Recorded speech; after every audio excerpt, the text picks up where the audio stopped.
Panghuli ito. Ano ba yan, Kent? Yung panghuli, ito po yan mga kababayan. Alam nyo ba na ang mismong Supreme Court ay biktima ng fake news ng mga DDS?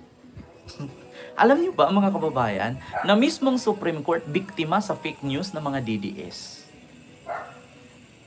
Kasi ganito mga kababayan. Yung paglabas sa warrant ni Bato, nagpakalat ang mga DDS na naglabas na daw ng statement si Gismundo ng Supreme Court. So, ngayon mga kababayan, pinabulaanan ng Supreme Court na wala po silang nilabas ng any statement according sa warrant ni Bato. 'Di ba? Grabe talaga. Mga kababayan, gumawa ng fake news itong mga DDS. Ito Supreme Court, biktima ng fake news ng mga DDS. Ito po. Interpol is a very lame excuse. Okay. Sabi nga, the water cannot rise above its source. If the implementer is Interpol and respeto ng ating gobyerno, anong basis ng Interpol? Di ba? ICC warrant of arrest. So kung hindi niya nire-recognize yung jurisdiction ng ICC over the Philippines, bakit niya in-entertain yung Interpol?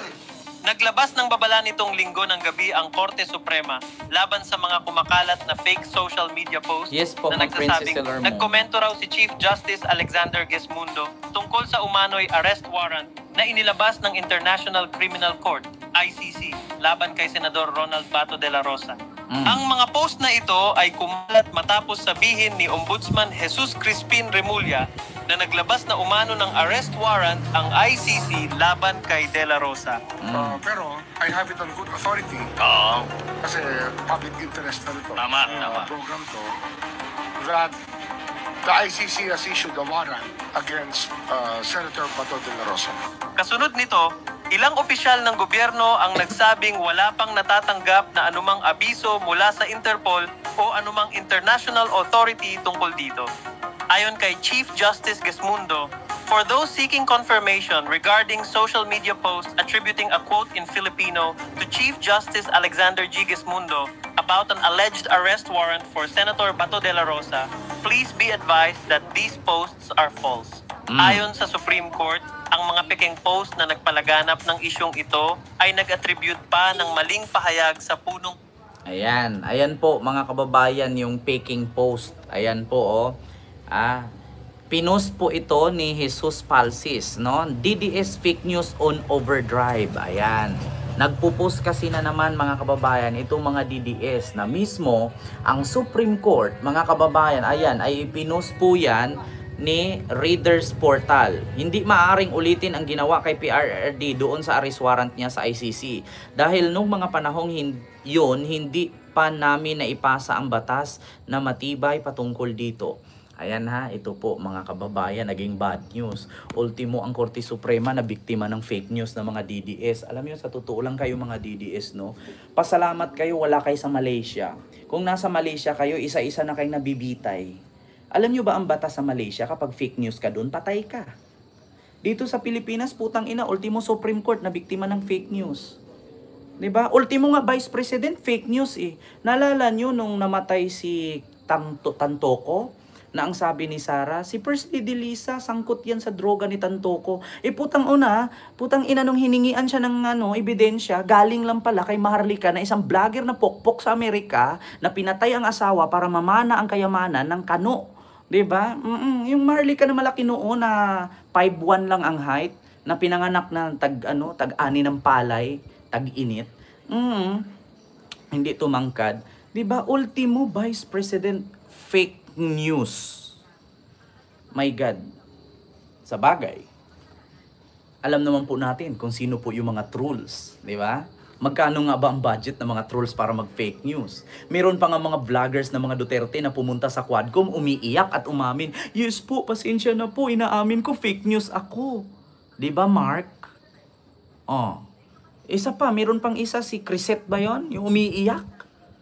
Diba, kita nyo yan? Tapos pinunduhan pa ng China, pumunta ng China para mag-seminar kung paano mag-vlog ng 1-minute video para siraan ang administrasyon ni Marcos. My God, mag-vlog ka na nga lang, mag-seminar ka pa. Sa bagay, kasi mga bubunga naman. Diba? Kita nyo yan? Oh my God. Kaya hindi na po ako nagtaka na ultimo ang Supreme Court na biktima ng fake news ng mga DDS. Alam nga naman kami ang magpo-post ng mga fake news. Alam naman namin kung ano ang consequences pag mag-fake news ka, kaso ang kalabasan mo. Kaya pasalamat nga lang talaga itong mga DDS na nasa Pilipinas kayo, wala kayo sa Malaysia, wala kayo sa Singapore. Kasi alam nyo kung bakit? Kung na-shoot kayo sa Singapore at sa Malaysia, matagal, ang daming mga DDS nagigilitan ng liig at nabibitay. Totoo yan. Di ba? Bakit kaya sinang-ayunan yan? Dito sa Pilipinas, yung mga ganyan, no? Wala bang gumawa ng batas anti-fake news?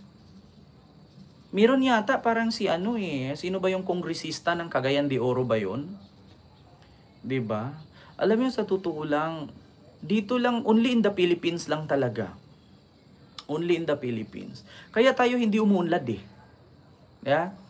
Kita mo, kapag may makita kang umuunlad, sisiraan mo.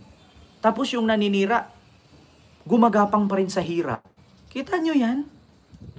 Oh my God. Diba? So alam nyo na, kapag may nagpakalat ng fake news, DDS na yan. Wala nang iba. DDS lang naman ang fake news. Sino pa bang mag-fake news? Alangan man kakamping. Saan ka nakakakita ng kakamping na bobo? Diba? Saan ka nakakita ng loyalistang bobo? Kadalasan sa mga loyalista, businessman. Kadalasan sa mga kakamping, mga edukado. Pagdating sa mga DDS, putang ina, nilamon ka na ng baha, DDS ka pa rin. Yeah? Nakulong na si Duterte sa dahig, hindi na makauwi, DDS ka pa rin. Diyos mio, Marimar. Nalubog na yung bahay mo, bubong na lang nakikita. Wala kaming pakialam, basta DDS pa rin ako. Di putang ina mo, ibalot mo si Digong ng foil, imarinate mo, ilagay mo sa garapon, hanggang preserve at hindi mawala. Tang inang yan. Alam nyo, sa araw-araw na ginawa ng Diyos, yung mga DDS, may nakain pa kaya? Butit na palaki nyo yung mga anak ninyo. Butit may nabili pa kayong bigas. At butit nakasurvive kayo sa kabubuhan ninyo. Diba anong advice ko sa inyo? Simula nung inaristo si Digong ng March 12, kung nagtanim ka ng kamuting kahoy 5 puno, March 12, ano na ngayon? November. March, April, May, June, July, August, September, October, November. 8 months na, billion na ang nagastos ni Digong sa 150 million per month na kanyang lawyer na si Nicholas Kaufman. Kung nagtanim ka ng kamote dyan sa 8 buwan, putang ina, nakatatlong harvest ka na. Pero anong ginawa ng mga DDS? Sigaw pa rin ang sigaw. Mabait si Tatay Digong. Kung mabait, piskal ako, mayor ako, presidente ako, ba't siya nakulong? Kung mabait at magaling, then explain it, DDS. Yeah? Mayor siya.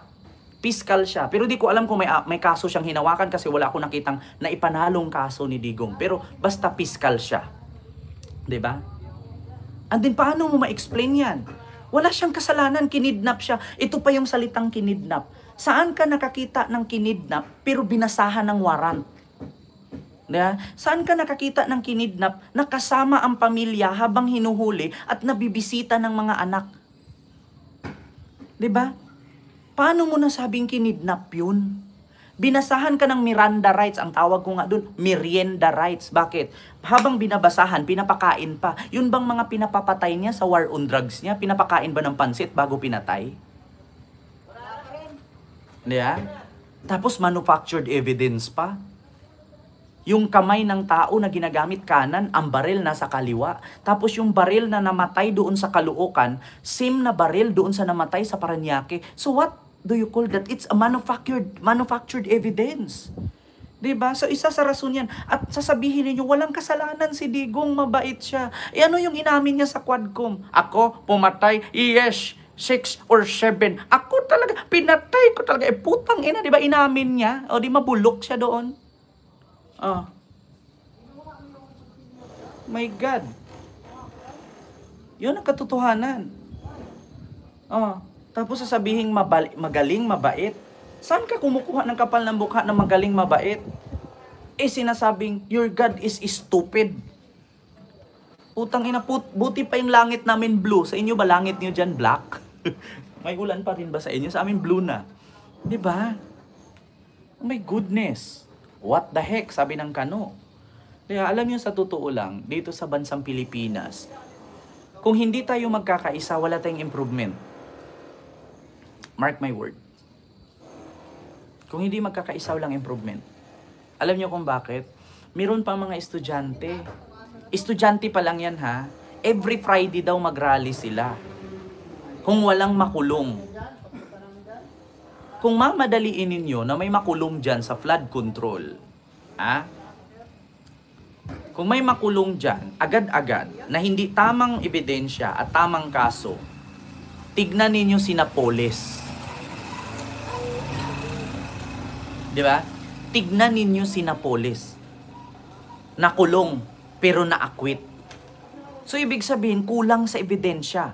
Kaya nga sabi ni Jose Claire Castro, wag po kayong magmadali na may makulong agad. Make sure na ang mga ebidensya ay solid, na kahit palitan na si Marcos sa sunod na administrasyon, hindi basta-bastang bawiin yung mga ebidensya. Tingnan ninyo ngayon si Napoles. Nakulong dahil sa PDAP, pero nakalaya. Na-acquit. Tapos madaliin ninyo. Alam nyo sa mga estudyante na sumasali sa rally, mag-aral muna kayo. Ngayon, kung kaya nyo nang tumayo, magbayad ng inyong mga kondo dyan na tinirhan, mga tuition ninyo at pangkain ninyo, na hindi na kayo umasa sa magulang ninyo, and then go ahead, sumabay kayo sa rally. Yeah? Pero kung umaasa lang kayo sa magulang ninyo sa probinsya, wag po kayong sumali sa rally, kawawa po magulang ninyo. Kasi bakit mas na-focus kayo sa rally kaysa sa pag-aaral? Ang pagpunta ninyo dyan ay gastos ng magulang, hindi po gastos ng politiko para mag-rally. Nandyan kayo at alam ng mga magulang ninyo na nag-aaral kayo, hindi nagrarally. Tapos magugulat ka na lang ang magulang mo sa probinsya, lumuwas ng Maynila kasi bakit? Yung anak na aresto dahil sumali sa rally. 'Di ba? Maawa naman kayo sa mga magulang ninyo. Itigil niyo yung pagpapakalat niyo ng fake news na mismo ang Supreme Court ay biktima na. Biktima na. Rally ng rally. Tapos magugulat ka na lang pag nasali ka dyan sa kaguluhan na aresto ka yung nanay mo na isang kahig, isang tuka lang doon na naghahanap pa ng pang tuition mo. Lumuwas ng Maynila kasi tutubusin ka doon sa presinto, nasali ka sa kaguluhan. 'Di ba?